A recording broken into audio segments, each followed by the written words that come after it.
144 বছর পরপর হয় মহাকুম্ভ। আর প্রয়াগরাজে এবার মহাকুম্ভের আসর বসায় পুণ্যার্থীদের ভিড় রেকর্ড স্পর্শ করেছে। শুক্রবার 14 ফেব্রুয়ারি পর্যন্ত এই মহাকুম্ভে পুণ্য স্নান সেরেছেন 50 কোটি মানুষ। এরপর যতই এগোচ্ছে দিন ততই পাল্লা দিয়ে বাড়ছে পুণ্যার্থীদের উপস্থিতি। এরই মধ্যে অবশ্য বেশ কয়েকবার দুর্ঘটনাও ঘটেছে, যার জন্য জানে শেষ হয়ে গিয়েছেন বেশ কিছু মানুষ। মৌনী অমাবস্যায় পুণ্যার্থীদের ভিড়ে ব্যারিকেড ভেঙে মৃত্যু হয়েছিল বেশ কয়েকজন পুণ্যার্থীর। আবার শনিবার 15 ফেব্রুয়ারি নয়াদিল্লি স্টেশনে প্রয়াগরাজমুখী ট্রেন ধরতে গিয়ে প্রবল ভিড়ে পদপৃষ্ঠ হয়ে মৃত্যু হয়েছে 18 জনেরও বেশি পুণ্যার্থীর।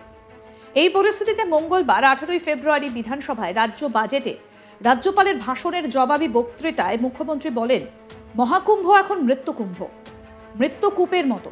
মহাকুম্ভকে শ্রদ্ধা করি, কিন্তু পরিকল্পনা না করে হাইপ তুলে এত লোকের মৃত্যু। বলছে 30 জন, কথাটা সঠিক? কত দেহ ভাসিয়েছেন নদীতে? হাজার হাজার। 8 বার আগুন লেগেছে। বড়লোক ভিআইপিদের আলাদা ব্যবস্থা, গরিবদের আলাদা। মমতা বন্দ্যোপাধ্যায় বলেন, এই তো লেদার হাবে 3 জন মারা গেলেন। কেএমডিএ শ্রমিক তারা। লেদার হাবে মিটিং করে সিরিয়াস অ্যাকশন নিতে বলা হয়েছে। আপনারা কমিটি পাঠাচ্ছেন, অথচ মহাকুম্ভে কটা কমিশন গেল? আমার রাজ্যে যারা ফিরেছে ডেথ সার্টিফিকেট দেয়নি, পোস্টমর্টেম হয়নি, মেডিকেল কলেজ থেকে সই পর্যন্ত করেনি। দেহ যাকে হ্যান্ডওভার করেছে তাকে সই করিয়ে দিয়েছে, তাই আমরা ডেথ সার্টিফিকেট দেওয়ার জন্য পোস্টমর্টেম করিয়েছি। এরপর তো বলবেন হার্ট অ্যাটাকে মারা গিয়েছে। ডেথ সার্টিফিকেট না থাকলেও তো ক্ষতিপূরণ পাবেন না। মমতা বন্দ্যোপাধ্যায় বলেন, একটা বড় অনুষ্ঠানে পদপৃষ্ঠ হতেই পারে, কিন্তু তার জন্য প্ল্যানিং করতে হবে। মহাকুম্ভের শুরু হওয়ার দিন পর্যন্ত কোনো প্ল্যানিং হয়নি। এখনো দেখছি আসানসোলে লোককে এনে ভরছেন, ফ্রিতে ট্রেন দিচ্ছে, বলছে সব করে দেবে। কত লোক একটা ট্রেনে যেতে পারে? রেল স্টেশনে স্ট্যাম্পেডেও অনেকে মারা গিয়েছেন, অনেকে আহত হয়েছেন। তবে আমরা নরমভাবে বলেছি, কারণ দুর্ঘটনা যে কোনো জায়গায় হতে পারে, তা নিয়ে আমরা নোংরা রাজনীতি করি না। আসুন শোনাই এবার কি বললেন এই বিষয়ে মুখ্যমন্ত্রী মমতা বন্দ্যোপাধ্যায়। শুনুন।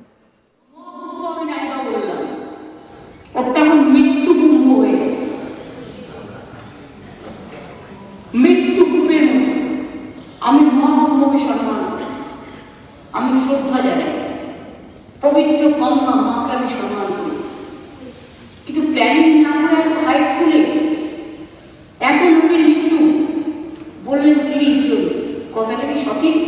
কত ডেড বডি ভাসিয়ে দিয়েছেন নদীতে?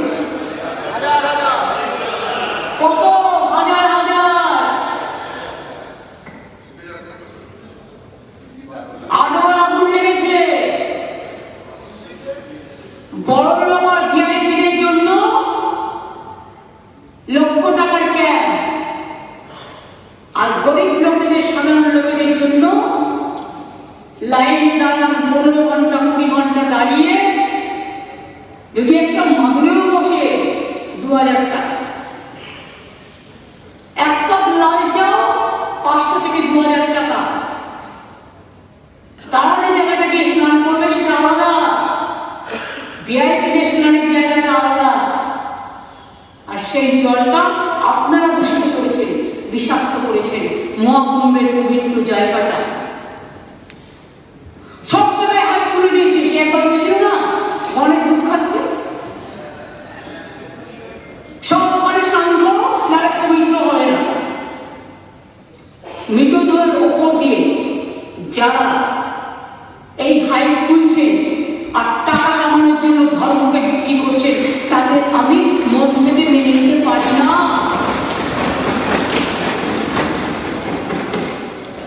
একটা বড় অনুষ্ঠানের স্ট্যাম্পেড হতেই পারে, কিন্তু তার জন্য প্ল্যানিং করতে হবে। কি প্ল্যানিং করেছিলেন আপনারা? মহাকুম্ভ শুরু হওয়ার দিন পর্যন্ত কোনো প্ল্যানিং হয়নি। ইভেন এখন আমি দেখছি আসানসোল থেকে শুরু করে বিহারের লোকেরা ঘুরছেন, আসানসোলের লোকেরা ঘুরছেন, বিভিন্ন জায়গার লোকেরা ঘুরছেন, আর বলছেন জনসব বিনা পয়সা করে দেবো, ফ্রিতে ট্রেন দিচ্ছে। আপনি আগে দেখুন আপনার ক্যাপাসিটি আছে কিনা, কত লোক যেতে পারে, কত লোক একটা ট্রেনে যেতে পারে। আমরা তো ট্রেন ভাড়া করে। এই বিষয়ে রাজ্যের বিরোধী দলনেতা শুভেন্দু অধিকারী পাল্টা নিশানা করেছেন মুখ্যমন্ত্রী মমতা বন্দ্যোপাধ্যায়কে। শুভেন্দু অধিকারী বলেন, মুখ্যমন্ত্রী কুম্ভকে দেখে ভয় পাচ্ছেন। শুনুন কি বললেন তিনি। তিনি আতঙ্কিত। মহাকুম্ভের পুণ্য স্নান এক হয়েছে হিন্দুস্তান।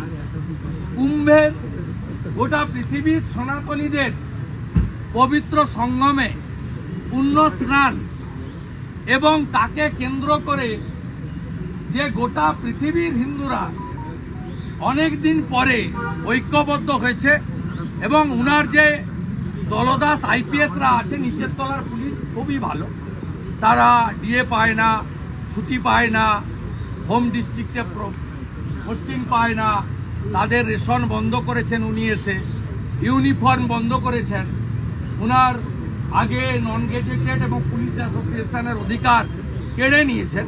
তাই নিচের তলার পুলিশ খুবই ভালো, কিন্তু দলদাস আইপিএসরা চটি চাটেন।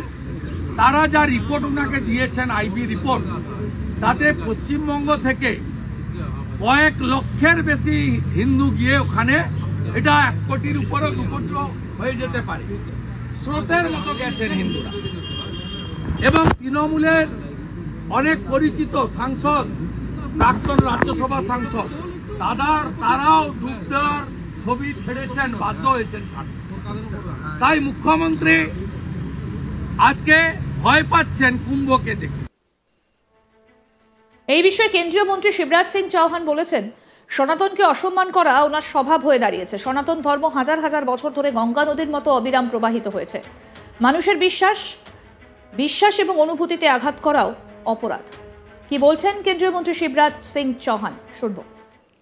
सनातन का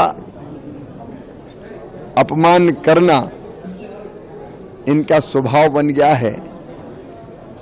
भारतीय संस्कृति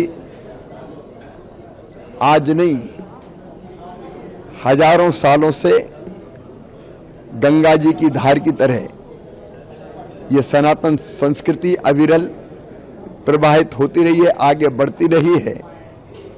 ऐसे लोग जो सनातन पर उंगलियां उठाते हैं, उनके उंगलियां उठाने से वो उनका ही नुकसान करेंगे।